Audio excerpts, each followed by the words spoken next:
Right here now, only at 6 o'clock, a powerful Kentucky Republican is looking ahead to the next race for Kentucky governor and says he'd put a strong focus on Louisville. Isaiah Kim Martinez talked one-on-one with outgoing State Senator Damon Thayer, who did not run for re-election, but his future plans in Kentucky politics appear to be very much alive. There were people who said, no, we shouldn't give this much money to Louisville. Considering a run for Kentucky governor in 2027, Damon Thayer says it was tough getting other Republicans to approve $200 million for Louisville's downtown. Some said, it's a Democrat city, it never votes for us. But then there were others in the room who said, look, this is the largest city in the Commonwealth. If Louisville does well, the rest of the state does well. It's perhaps a sneak peek into the outgoing senator's future campaign, a focus on the state's biggest city. I go to Louisville all the time. I go to distilleries, I go to Churchill Downs, I love the restaurant scene, I go to concerts at the Yum Center and the Palace. So, I love Louisville. So goes Louisville, so goes the rest of the state.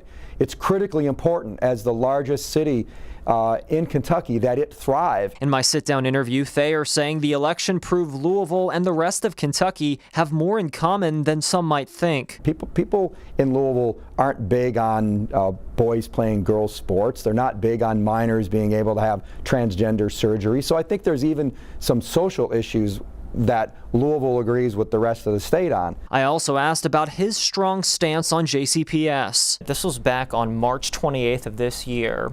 One of the final days of session, you told the Senate floor you'd vote to break JCPS up. Are Kentucky Republicans seeking this out going forward? I don't think there's a consensus in my party about that. I still would.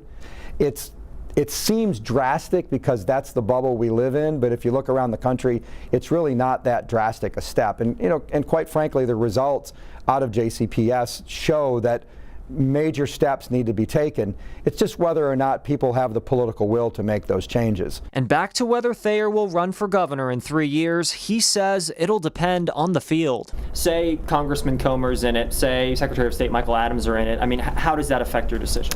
Well, Congressman Comer would be a very strong candidate for governor. If he decides to run, I'd say he's the heavy favorite. Yeah, and you probably wouldn't. I probably wouldn't run against him. But if it's just Secretary of State Michael Adams, I would run and I would win.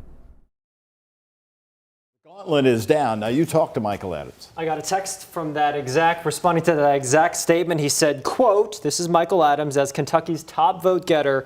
I believe the people always deserve a choice, and in the 2027 election for governor, they will have one." Of course, Adams has the great relationship with Andy Beshear. When did the Republicans start seeing Louisville shifting? Why do they feel confident here that they can now go all in on Louisville, a Democratic stronghold? Well, Doug, they will point to some of the Louisville delegation, whether it be Representative Jason Nemes, Senator Julie Rocky Adams, who have good relationships and ties with folks in here, really vying for that extra money, that extra investment in the city.